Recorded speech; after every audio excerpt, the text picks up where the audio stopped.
This is the QTV Nightly News, which is also on Q Radio 103.3 FM, and I am Jacqueline Coley. Thank you for joining us. Here are the headlines. After days of speculation, Mama Kandeh, the leader of the Gambia Democratic Congress, arrived at the State House in Banjul to confirm what had been rumored for days. He has formed an electoral alliance with President Barrow's National People's Party. The General Legal Council of the Gambia on Wednesday held an enrollment ceremony for 46 newly qualified legal practitioners. In another legal engagement on Tuesday, Chief Justice Hassan B. Jallow presided over the swearing-in of more than 40 judicial officers at the High Court complex in Banjul.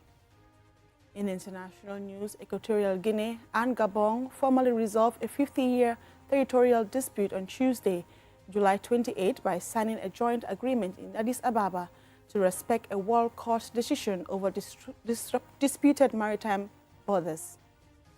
And in sports news, the Gambia's participation in the women's 200-meter heats at the Glasgow 2026 Games saw the country achieve a historic semi-final place, although there were two disappointing disqualifications, one each in the men's and women's heat. Those were the headlines, now the news in detail.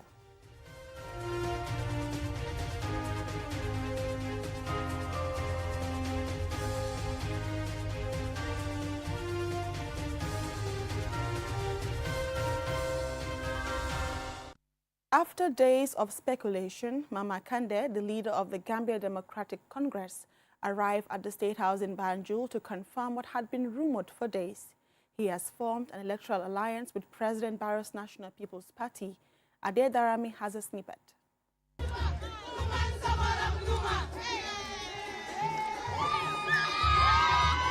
The grounds of the State House played host to hundreds of supporters of both parties, as well as ministers and other dignitaries. Even before both men addressed the crowd, the Gambia Democratic Congress leader's appearance at a packed State House signalled confirmation that his party will form an alliance with President Adama Barrow's National People's Party. It is expected the GDC will pool resources and formally endorse President Barrow's re-election bid in the December 2026 presidential election, and this appearance ends months of speculation. Here are some images from the event, which was still on as we came on air for the 8 p.m. news. We hope to broadcast the speeches of both President Adama Barrow and Mama Kandeh later on QTV this evening. For QTV News, I am Ade Darami. The General Legal Council of the Gambia on Wednesday held an enrollment ceremony for 46 newly qualified legal practitioners at the Superior Courts complex in Banjul. Yafa Tugay reports. The ceremony served to officially welcome the newly qualified lawyers into the legal profession in the Gambia. Do swear that I will be faithful and bear true allegiance to the Republic of the Gambia according to law. So help me God. The Chief Justice of the Gambia, Hassan B. Jallow, congratulated the newly enrolled legal practitioners and encouraged them to maintain the highest ethical standards as they begin their careers. You are joining what is always referred to as a noble profession. The one in the Gambia is no exception. There may be errands here and there once in a while, but the bar has performed exceedingly well. It has maintained a reputation for honor, responsibility and integrity in this country. Mohammed Sise, one of the newly enrolled lawyers, expressed gratitude on behalf of his fellow newly enrolled lawyers and pledged their commitment to serving the people of the Gambia. The president of the Gambia Bar Association, Nene MC Cham, and the Solicitor General and Legal Secretary at the Ministry of Justice, Hussein Tomasi, welcomed the newly enrolled lawyers and urged them to uphold the values, responsibilities, and ethics of the legal profession. There are values that we must have as legal practitioners. And integrity is not, you hear the word being thrown about. What does it mean? It means you have a lot of, different, values. that amount to having integrity. Lawyers are perceived as gatekeepers of privilege rather than guardians of justice, then we have betrayed our calling. I urge you, therefore, to remember that every brief you draft, every client you represent, and every opinion you render must ultimately serve the public interest. The law is not yours to exploit. It is entrusted to you to uphold. The enrollment of these 46 legal practitioners marks an important step for the Gambia's legal sector. With their enrollment, they can now officially practice as lawyers and provide legal services for the people across the Gambia. Reporting for QTV News, this is Yafatu Gay. Accessing essential legal services often begins with a simple but important step: certifying a document, authenticating papers for school, work, travel, or businesses. On Tuesday, the judiciary strengthened that public service as Chief Justice Hassan B. Jallow presided over the swearing-in of more than 40 judicial officers at the High Court complex in Banjul. Usman Jata reports. I do swear that I will execute the functions of the office of the Commissioner for Oath. The newly sworn-in officials include notaries, public commissioners for oath, justice of the peace, and judicial officers, each entrusted with responsibilities that support the country's legal and administrative processes. Their duties range from authenticating documents and administering oath to witnessing affidavits and certifying records. Services relied upon daily by Gambians for birth certificates, identity documents and land transactions, court matters, education, employment and international travel. High Court Judge Justice Ibrahim Ajete reminded the newly appointed officials that the public's confidence in the justice system depends largely on their integrity, professionalism and impartiality. From this day forward, the law places confidence in your integrity, honesty, and sound judgment. The signatures you append, the oaths you administer, the documents you authenticate, and the responsibilities you discharge will have legal consequences affecting the rights, liberties, property, livelihoods of countless people. These offices have their roots in the Gambia's British common law tradition and continue to play an important role in making legal and administrative services more accessible across the country. The appointments followed a nationwide selection process with nominations received through public applications, recommendations from community leaders and regional governors. Candidates were later screened and vetted by a judicially appointed selection committee. Justice Aissatou Jallow C. chaired the committee. My Lord, your tenure has been marked by vision, integrity, and unwavering commitment to justice. By entrusting the committee with this important mandate, you have strengthened the foundations of fairness and credibility in the administration of justice. C.D. Jallow is the Secretary General of the Association of Notaries, Commissioners for Oath and Justices of the Peace. Your generous and valuable support has lifted us to the international arena with credible recognition, such that the Gambia has been earmarked as the regional hub for the whole of the common law jurisdiction in Africa. Chief Justice Hassan B. Jallow reminded the officials that they are officers of the court whose conduct must reflect the highest ethical standards. Please pay heed to the words of advice. Now that you've been appointed, you can regard yourselves as officers of the court. And as officers of the court, there are certain expectations about your personal conduct and about your honesty, about your integrity.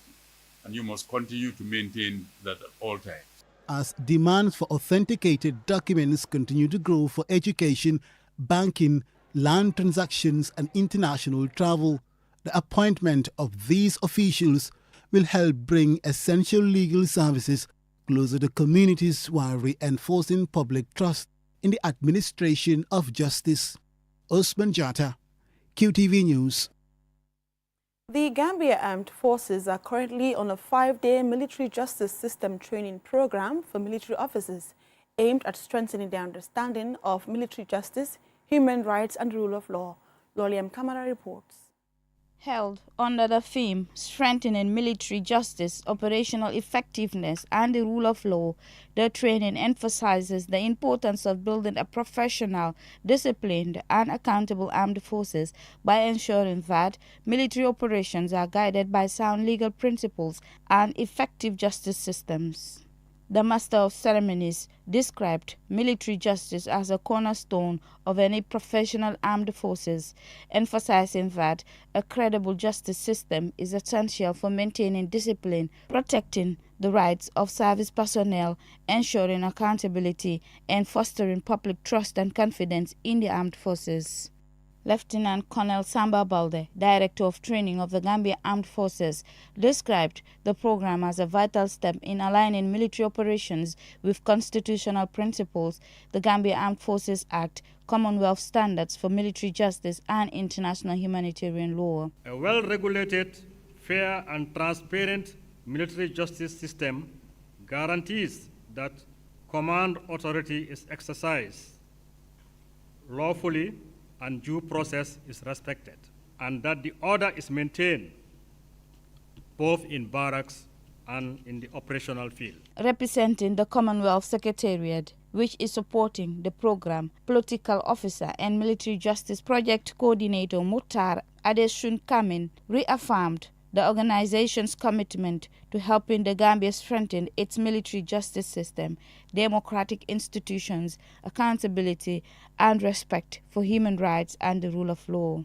The Commonwealth Secretariat remains committed to strengthening institutional capacity, promoting adherence to international legal standards, and supporting the armed forces to respond effectively to evolving security challenges while remaining firmly grounded in the principles of justice and human rights. Brigadier General Seth Njai, Deputy Chief of Defense Staff, said the program is both timely and necessary, noting that today's complex security environment demands more than operational competence.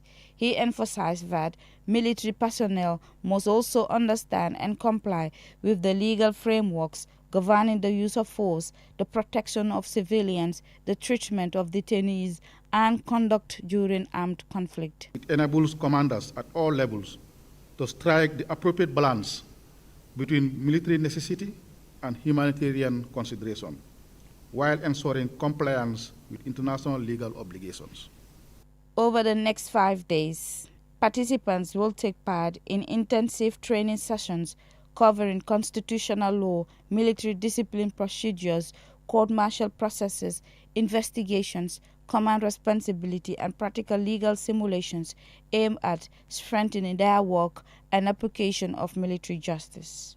As the Gambia continues to modernize its security sector, the training represents a significant step towards building a more professional, disciplined, and accountable armed forces that upholds operational excellence while promoting justice, human rights, and the rule of law.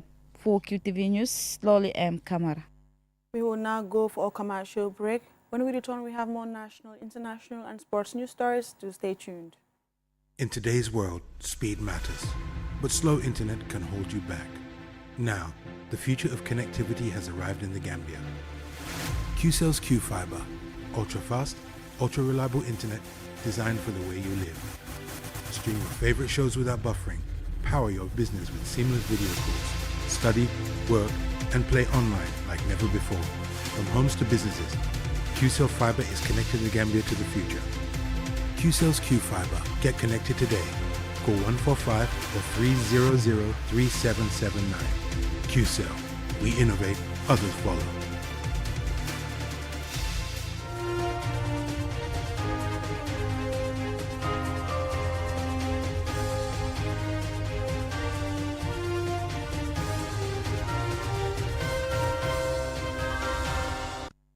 Welcome back, and this is QTV News, and I'm Jacqueline Collie. Here are the rest of tonight's stories.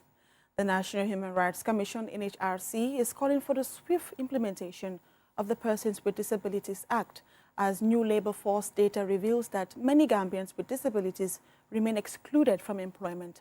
Usman Jata reports. For thousands of Gambians living with disabilities, finding a job is more than about earning an income. It is about dignity, independence, and the chance to contribute equally to society. 5 years after the Persons with Disability Act became law, many of its promises remain out of reach. The legislation was designed to guarantee equal rights, improve accessibility, and protect people with disabilities from discrimination. However, the latest findings from the 2026 Gambia Labour Force Survey suggest that significant barriers still exist. The Statistician General Nyakasi MP Sanyang presented the findings. Persons with disability. Labour force participation among persons with disability increased from 20.1% in 2025 to 27.44% in 2026. Employment rose from 19.4% to 26.5%. However, participation remains substantially lower than for persons without disabilities at 55.0%. Behind the figures are people whose talents often go unnoticed because of inaccessible workplaces, limited opportunities, and persistent social barriers. Rights advocates say the longer implementation is delayed, the greater the risk that many people with disabilities will remain trapped in poverty and excluded from national development. NHRC chairperson Emmanuel Daniel Juve is among those calling for the acceleration of the implementation of the Persons with Disability Act.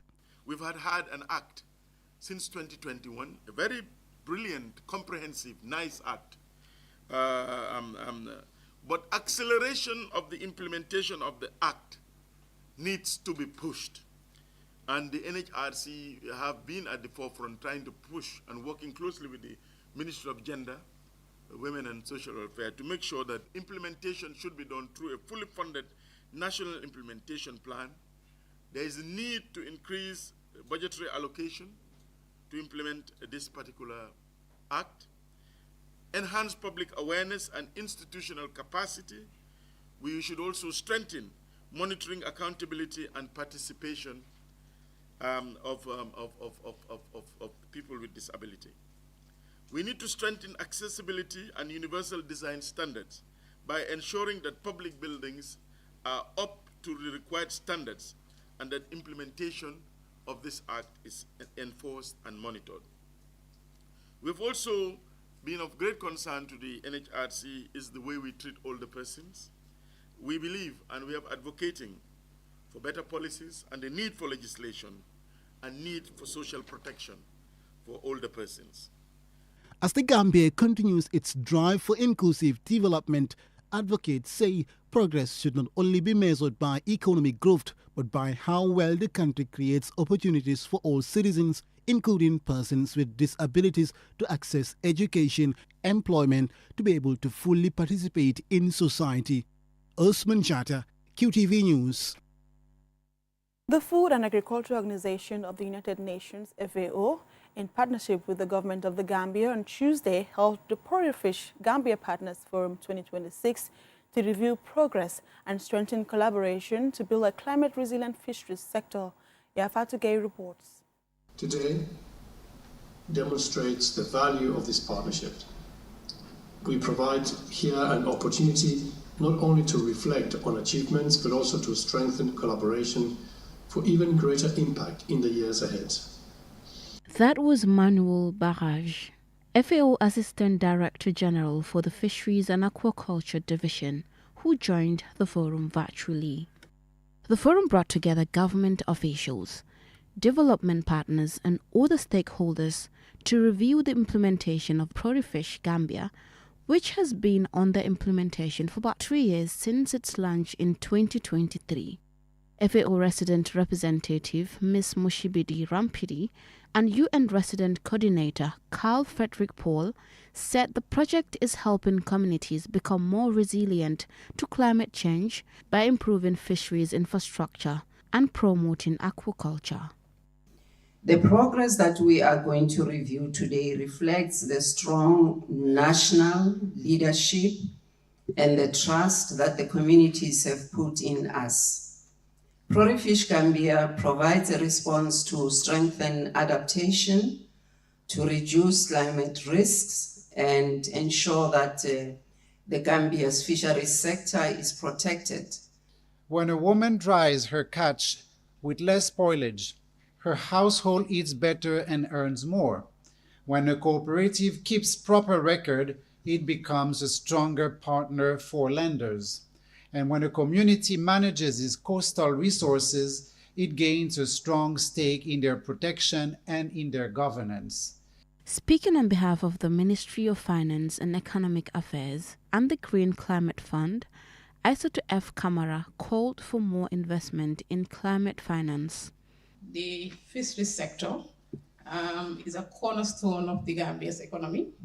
It supports thousands of lives, contributes to food and nutrition security, creates employment, and generates valuable income for households and the nation. Yet, it is increasingly threatened by the growing impacts of climate change. Honorable Musa Darame, the Minister of Fisheries, Water Resources and National Assembly Matters, reaffirmed the government's commitment to the success of the project. The government of the Gambia acknowledges the support of the Green Climate Fund and commend FAO and all implementing partners for convening this forum to review progress, identify challenges, strengthen coordination, and reaffirm our shared commitment to achieving the project's objectives. Profish Gambia aims to reduce climate risk in fisheries sector by strengthening artisanal fisheries infrastructure, expanding aquaculture as an alternative source of fish production, and restoring mangrove forests that are vital breeding grounds for fish. Reporting for QTV News, this is Yafatu Gay. Now international news, Equatorial Guinea and Gabon formally resolved a 50-year territorial dispute on Tuesday, July 28, by signing a joint agreement in Addis Ababa to respect a World Court decision over disputed maritime borders. Mam Nabuka has the rest of that story. The long-standing conflict centered on sovereignty over the 30-hectare island of Mbagni, alongside two smaller islets, Kokotie and Kunga, territories that, despite being tiny and virtually uninhabited, sit within surrounding waters thought to harbor significant reserves of oil and natural gas. This legal impasse stemmed from conflicting colonial-era agreements that left the maritime boundary around the oil-rich Gulf of Guinea disputed for decades. Equatorial Guinea based its claim on the 1900 Treaty of Paris signed between former colonial rulers France and Spain, arguing that under post-colonial international border law it automatically inherited title to the islets from Spain upon achieving independence in 1968. Gabon, however, relied on a 1974 meeting in Bata contending that a document known as the Bata Convention superseded the old colonial border and officially transferred ownership of Mbagni and its surrounding islets to Libreville. Equatorial Guinea fiercely contested the document's legal validity, setting off decades of legal uncertainty and sporadic military friction until both governments referred the matter to the International Court of Justice. The World Court ultimately rejected Gabon's reliance on the 1974 convention, ruling that Equatorial Guinea possessed a valid historic title derived from Spanish colonial succession. With the African Union overseeing the agreement, representatives from both Central African nations finalized an accord committing each country to enforce the judicial mandate, emphasizing that closing this long-standing territorial chapter opens a key opportunity for expanded diplomatic cooperation and regional development. Mam Nabuka, reporting for QTV News. Now in sports news, the Gambia's participation in the women's 200-meter heats at the Glasgow 2026 Games saw the country achieve a historic semi-final place, although two disappointing qualifications, one each in the men's and women's heat. Our sports reporter Mamadou Gajaga witnessed it all and he now reports.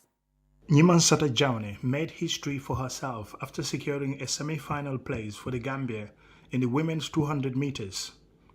Chucha, as she is fondly called, finished third in a timing of 23.74 seconds in her heat to get one of the fastest losers spots. While her achievement is celebrated, there was disappointment for fellow sprinter Aissatou, who was disqualified despite running a faster time of 23.73 for lane encroachment. This came after a video review showed her twice stepping on another athlete's lane. In the men's 200 meters, while his performance looked impressive with a timing of 21.19, Lamin Camara, known by his nickname Lambase, was also disqualified after the race following a video review, which showed he clearly got into the lane of a fellow competitor. This was his reaction prior to knowing his disqualification. First of all, I will thank God for everything. It's a big honor and a privilege. I'm happy to come here and represent my country at this stage. In the other 200 meters event, both Ibrahima Kamara and Aliou Diouf failed to make the semi-finals from their heats, with Ibrahima registering 21.60 for his season's best, finishing 6th. Aliou Diouf, meanwhile, registered a time of 21.34 seconds in 4th place. Mariama Sallah, head coach of the Gambia athletics team, gave her assessment. We're just from the 200 we've seen. Chucha has qualified to the semis. Aissatou, because of lane infringement, she was disqualified.